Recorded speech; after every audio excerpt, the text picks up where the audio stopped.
Buenas tardes, nosotros somos el docente Alejandro Alcaraz González y Miriam Elizabeth Cobian Aguayo, ambos docentes del CETIS número 100 perteneciente a DGET. El día de hoy vamos a presentar el cartel titulado Simulaciones PHP como estrategia STEAM para la enseñanza del calentamiento global en la educación media superior. En la educación media superior es muy importante que los estudiantes comprendan el concepto o los aprendizajes del calentamiento global y el efecto invernadero para poder entender los problemas ambientales que estamos sufriendo hoy en día. Por esto es muy importante que los estudiantes sean conscientes de qué es lo que lo provoca o lo intensifica, cuáles son las consecuencias que se generan y en base a esto puedan diseñar estrategias que permitan disminuir las consecuencias o mitigar un poquito estas problemáticas. Sin embargo, muchas veces nos enfrentamos que no podemos realizar prácticas experimentales donde podamos hacer o podamos ejemplificar estos temas. Es por eso que la utilización de simuladores como el simulador PHP representan una alternativa viable para que los estudiantes puedan hacer una manipulación de variables y puedan ver y puedan analizar qué es lo que sucede en estos fenómenos y puedan lograr un aprendizaje significativo. Bueno, en cuanto a los objetivos, buscamos básicamente tres. El primero es analizar el impacto del uso de simulaciones PHT en la comprensión del calentamiento global y el efecto invernadero. Como segundo, favorecer la interpretación relación causa-efecto en sistemas multivariables. Y finalmente, el tercero, comparar el rendimiento académico entre una estrategia tradicional y una mediada por simulación. Como metodología, nosotros hicimos un enfoque STEAM donde buscábamos resolver una problemática que es entender los problemas ambientales que estamos viviendo a través de utilizar los conocimientos teóricos con la práctica para que los estudiantes dieran una respuesta a lo que estamos pasando. Para esto se hizo un diseño cuasi experimental donde se aplicó un pretest y un posttest a grupos control y experimental para poder evaluar las estrategias de enseñanza tradicional y la apoyada con estrategias digitales, donde queríamos evaluar el aprendizaje del calentamiento global y el efecto invernadero. Ambos grupos, tanto el control como el experimental, constaban de 40 alumnos. Como herramienta utilizamos el simulador PHP, efecto invernadero, así como nos apoyamos de otras herramientas como los son Classroom y YouTube. Para poder llevar a cabo esto, nuestro grupo control, como lo mencioné, se aplicó un pretest y un posttest. Después de aplicar el pretest, se dio la clase tradicional donde donde el maestro, perdón, presentaba el tema, diseñó actividades que permitieran que los alumnos lograran los aprendizajes esperados y esto se hizo en una modalidad presencial. Para la experimental se diseñaron o se buscaron videos donde se lograra que los estudiantes generaran ciertos aprendizajes que estaban o que se necesitaban lograr.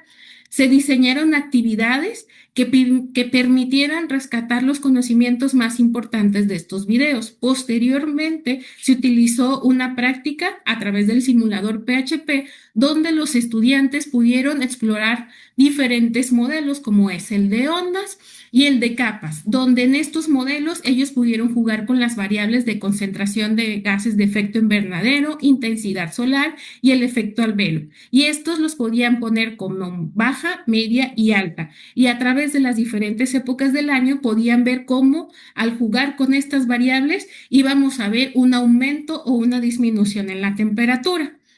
Como tal, tanto para el grupo control, para el grupo experimental, se diseñaron las actividades que buscaban que los estudiantes lograran sus aprendizajes y se aplicó el mismo pretest y posttest y se hicieron pruebas estadísticas para comprobar, perdón, la efectividad de nuestros resultados.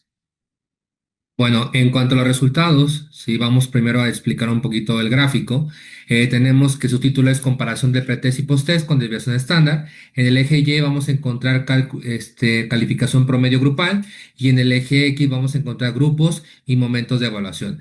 En el caso del color azul, que es la letra A, es el control y el naranja viene siendo el grupo experimental. Bueno, como comentó mi colega, básicamente se implementó una prueba T de muestras pareadas para evidenciar si había diferencia significativa entre el pretest y el posttest identificado para cada estrategia. Por lo cual podemos atribuir que el grupo control presentó mejoría, ¿sí? Entre los puntajes pretest y posttest, al igual que el experimental. También se implementó una nova para poder comparar el post-test de cada estrategia, en este caso el control versus el experimental, donde se encontró que el grupo experimental obtuvo un mayor desempeño académico que el tradicional. Durante todos los trabajos y simulaciones se identificaron que hubo una mejor comprensión de relaciones causa y efecto. Los estudiantes lograron interpretar el fenómeno como sistemas complejos y hubo una mayor autonomía, participación y exploración activa. Bueno, como conclusiones, nosotros pudimos ver que el uso de estos simuladores como el de PHP facilitó la comprensión de estos temas complicados como lo son el calentamiento global y el efecto invernadero, donde a través de el modificar o jugar con estas variables, los estudiantes realmente veían el efecto que estas variables tenían. Y ahora sí que lo conjuntaron con los aprendizajes que ellos ya tenían teóricos sobre estos temas y vieron realmente que era en qué consistía, cómo se intensificaban estas variables y cuáles eran las consecuencias que estábamos viendo. Por lo tanto, vimos que esta estrategia permitía que los estudiantes pudieran hacer explicaciones científicas y bien fundamentadas sobre una problemática que estamos viviendo actualmente. Y pues aquí se vio que ambos grupos mejoraron sus resultados y este fue una estrategia bien diseñada. Bueno, en cuanto a las implicaciones pedagógicas, tenemos cuatro. La primera es que las simulaciones PHDT facilitan la enseñanza de fenómenos complejos en este tipo de ciencias. También promueven el pensamiento causal y modelación conceptual. Y también genera autonomía, ¿sí? En los alumnos. Además que este tipo de trabajos puede ser adaptable a modalidades presenciales y virtuales. El presente trabajo fue básicamente basado en una publicación del 2026 en la revista mexicana de bachillerato a distancia por nosotros dos. Ok, esto sería todo. Muchas gracias. Eso sea todo. Hasta luego.